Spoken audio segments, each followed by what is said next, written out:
আমার বক্তব্য তো তেমন আর কিছুই নেই, কারণ ডিটেলগুলো আপনারা জেনেছেন। আমি শুধু প্রথমেই বিএসসির এমডি এবং বিএসসির যারা কর্মকর্তা আছে তাদেরকে মোবারকবাদ জানাচ্ছি যে বাংলাদেশের ইতিহাসে প্রথম নিজস্ব অর্থায়নে দুটি জাহাজ কিনেছে, এবং আমি নিজে দেখতে গিয়েছিলাম, দেখেছি এবং অত্যন্ত ইমপ্রেসিভ।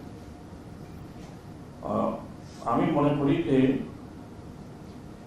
বর্তমানে বাংলাদেশের যে বাণিজ্য ব্যবসা বাণিজ্য বাড়ছে একদিকে, আর আন্তর্জাতিক অঙ্গনেও এখন শিপিং লাইন একটা সবচেয়ে অনেক বড় একটা বিজনেস, এবং এখানে সরকারের কিছু নিয়ন্ত্রণের জন্য সরকারের একটা অংশের জন্য বিএসসি খুব জোরালো ভূমিকা ছিল এবং আছে।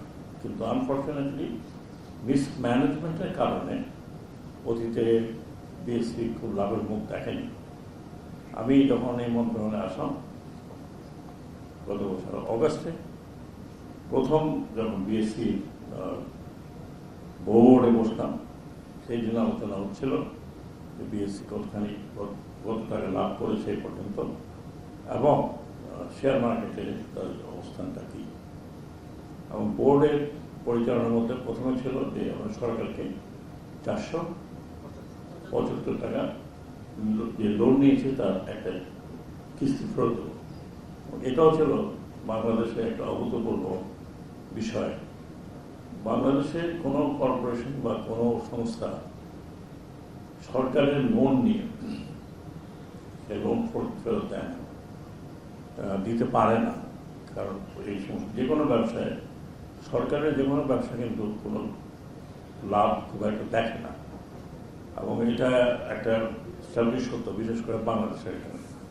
সে জায়গাতে আমি অত্যন্ত গর্ব ফিল করেছিলাম যখন আমি এবং এমডি এবং সিনিয়র সচিব আমরা গিয়ে এই টাকাটা ফেরত দিয়েছিলাম। তারপরে ওই দিনই আমরা সিদ্ধান্ত নিলাম, যেহেতু এমডি চাচ্ছিল যে দুটো জাহাজ কেনা হোক, তখন বোর্ডের সিদ্ধান্ত নিলাম যে কেনা হোক। এটা বোধহয় মান্থ অফ সেপ্টেম্বর, যদি আমি ভুল না করি, সেপ্টেম্বর মাসে আমরা ডিসাইড করলাম যে আরও দুটো জাহাজ কিনবো। এবং আমি বলেছিলাম বোর্ডকে, এবং বোর্ড রাজি হয়েছিল যে আমরা জাহাজ কিনবো 5 বছরের, ম্যাক্সিমাম 5 বছরের পুরো অফ দ্য শেলফ জাহাজ কেনার আইডিয়াটা এইগুলো ছিল যে এই আমরা অন্তত আমার টেনিয়রের মধ্যে দুটো জাহাজ কেনা। এই অফ দ্য শেলফ জাহাজ কিনতে গিয়ে এমডি, বিএসসি এবং তার টিম প্রচুর পরিশ্রম করেছে, এবং প্রায় প্রতি আমরা শুনতাম যে জাহাজ অমুক জায়গায় আছে, এই জায়গায় আছে, এই জায়গায় আছে, যেগুলো তারা ফলো করছিল। আলটিমেটলি চায়না যে শিপইয়ার্ড, সেখানে পাওয়া গেল যে দুটি আমেরিকান কোম্পানির দুটো জাহাজ ওখানে তৈরি হচ্ছে এবং ওদের রেডি সেল।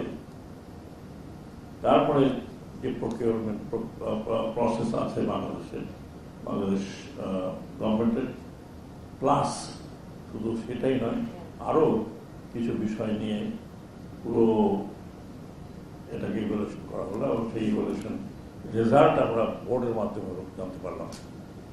এটা সমস্ত কৃতিত্ব যায় কমোডোর মালিক এবং তার টিম, বিএসসির টিম, অত্যন্ত এফিসিয়েন্ট টিম এবং অত্যন্ত এফিসিয়েন্টলি দেওয়া রানিং। বাংলাদেশের শিপিং কর্পোরেশন ছাড়াও বেশ বড় প্রাইভেট কোম্পানি আছে যারা এই জাহাজ পরিচালনা করছেন, আমি শিপিং বিজনেস করছেন, 2-1 এখানে অলরেডি আছে।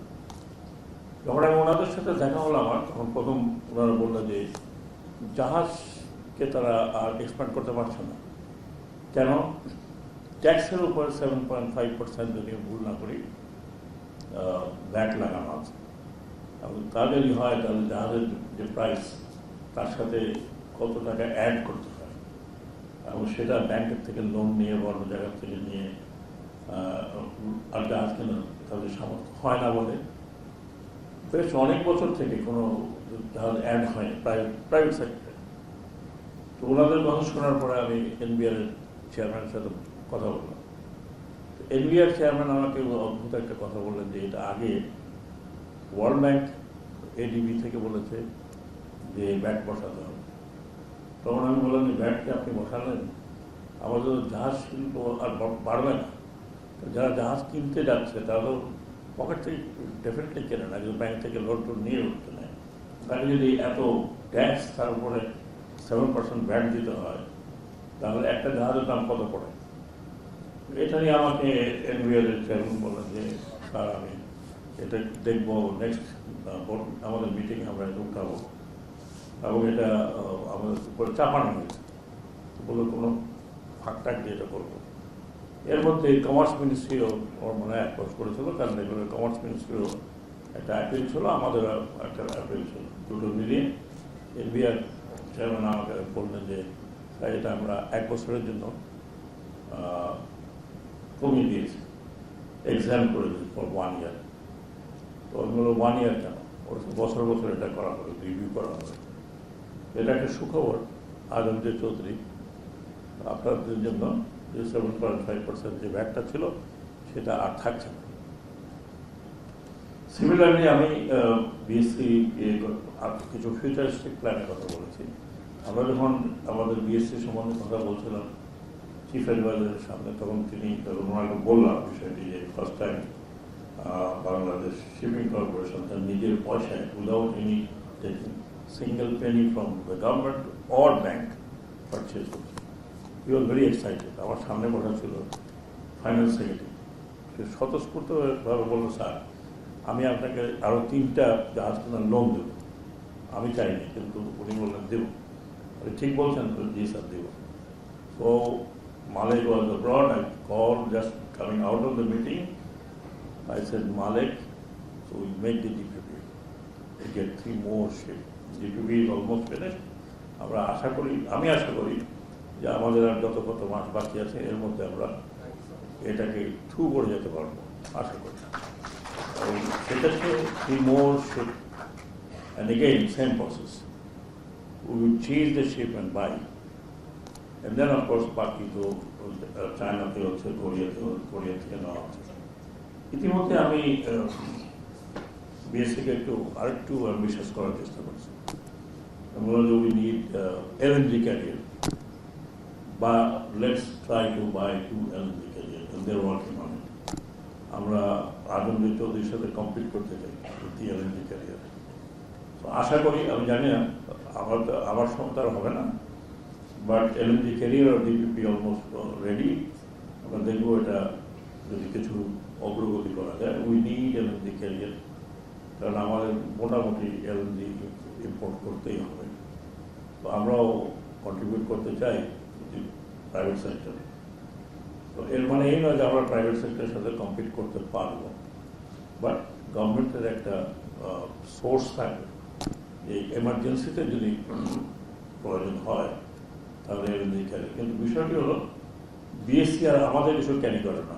বিএসসি 5টা পুরোনো জাহাজ আছে, আমি এখন পর্যন্ত চোখেই দেখিনি, বললো আমরা কেউই বোধহয় দেখিনি। এই 2টো জাহাজ আমরা এখন চোখে দেখবো না, কারণ these 2 ships are already booked, so they will just go from the shipyard. আমি বললাম whatever it is, I want to ride one of them. So let us see.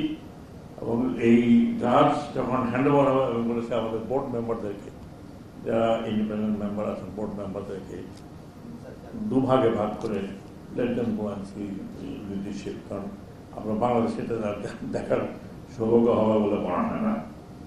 তো আমি চেষ্টা করছি আমার তরফ থেকে যতটুকু করা যায়। শুধু বিএসসি নয়, আপনারা জানেন যে নৌ পরিবহনের ক্ষেত্রে আমরা অনেক দূর এগিয়ে গেছি। যেরকম পোর্ট আগে 1 বছর আগে যা ছিল তার থেকে অনেক বেশি গুণে ভেরি অ্যাক্টিভ পোর্ট। বাংলা পোর্টকে আমি চেষ্টা করছি যাতে এটাকে এক্সপানশন করা যায় এবং এটা মডার্নাইজ করা যায়। বাংলা পোর্টের চেয়ারম্যান হিসেবে এবং যতদূর পারি কতগুলো প্ল্যান করে যাচ্ছি। পোর্ট তো এত সহজে 1 বছরের মধ্যে এটাকে এক্সপান্ড করা খুব ডিফিকাল্ট, বাট করছি যাতে এখানে আপনার কন্টেইনার টার্মিনালগুলো তৈরি হয় এবং কালকে আলাপ করছিলাম যে কোল্ড চেম্বার করার কথা বলেছি, বৈদেশিক সাহায্য নিয়ে এই কোল্ড চেম্বারগুলো এবং বেশ কিছু দেশ আগ্রহ দেখাচ্ছে বাংলা পোর্টকে আরও স্মার্ট করার জন্য।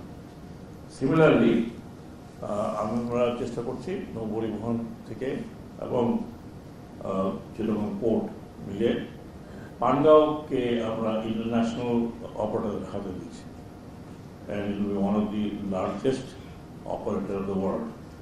এবং একই সাথে বলছি যদি তাই দেওয়া হয় তাহলে তাদেরকে বলেছি যে তারা আরও 3টি ইন্টারনাল পোর্ট যেন তৈরি করে, particularly container terminal, inland waterways, এবং তাদের কাছে যারা আছে যারা ইনল্যান্ড ওয়াটারওয়েজ চাই, তার মধ্যে একটি চাঁদপুর, বরিশাল এবং খুলনা। একটা প্ল্যান হচ্ছে, বাট এই প্ল্যান জানি না ভবিষ্যতে কী হবে, বাট তাদের ক্যাপাসিটি আছে এটা করার জন্য। একই সাথে অনেকে যারা ব্যবসা বাণিজ্য করছেন তারা জানেন আমাদের দেশে কটন ওয়্যার হাউস নেই। আমরা কটন ওয়্যার হাউস এই পানগাঁওর সাথে তৈরি করার জন্য অলরেডি ইতিমধ্যেই প্ল্যান হয়ে গেছে এবং ইতিমধ্যেই জায়গা পোর্ট নিয়েছে, যেরকম পোর্ট এবং বিআইডব্লিউটিএ।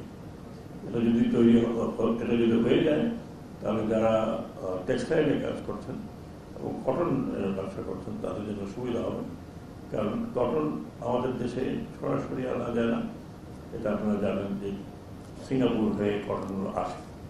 এখানে যদি ওয়্যার হাউস হয় তাহলে সিঙ্গাপুর থেকে হয়তো আনতে হবে না, আমরা সরাসরি এখানে আনছি। এবং এই আইডিয়াটা আমার কাছে আসছিল সুদান থেকে, কিছু বাঙালি এসেছিল, সাউথ সুদান, এবং সাউথ সুদানে দে আর গ্রোয়িং কটন।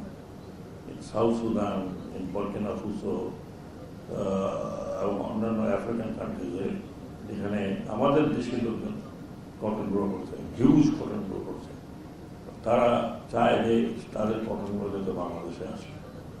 তো মোটামুটি অল্প সময়ের মধ্যে যতটুকু সম্ভব আমরা চেষ্টা করছি। আপনারা জানান পায়রা পোর্টও নিয়েও এগিয়ে যাচ্ছে, সেখানে কিছু ইনভেস্টমেন্ট আসছে, বিদেশি ইনভেস্টমেন্ট। সেই ইনভেস্টমেন্টগুলো আশা করি খুব সত্তর আসবে। আপনারা এটাও জানেন বে টার্মিনাল অলমোস্ট আমরা বে টার্মিনালকে সচল করার একেবারে দুর্গড়ায় পৌঁছে গেছি। World bank has already given $680 million এবং এটা কাজ শুরু হবে খুব তাড়াতাড়ি। একই সাথে এপিএম টার্মিনাল, যেটা মার্চে আশা করি অক্টোবরের মধ্যে, অক্টোবর এট দ্য বেস্ট নভেম্বরের মধ্যে আমরা এপিএম টার্মিনাল ফাইনালাইজ করতে পারবো এবং বে টার্মিনালটা আমরা ফাইনালাইজ করে ফেলতে পারবো আশা করি by November, if not then by December.